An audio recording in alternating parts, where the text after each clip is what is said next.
নমস্কার ম্যাডাম।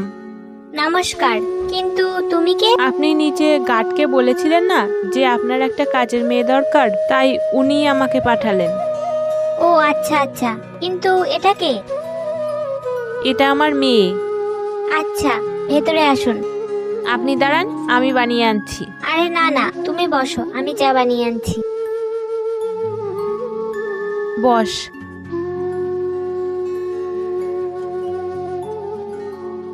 তোমরা নিচে কেন বসেছো? ওপরে উঠে বসো। ম্যাডাম, আমরা সোফাতে বসবো? হ্যাঁ।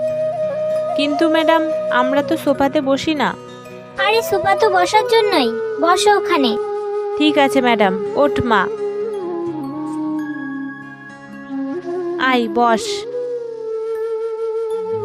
এই নাও মা, তুমি বিস্কুটটা খাও। তুমি চা নাও। এরপর কি হলো দেখবো নেক্সট পার্টে।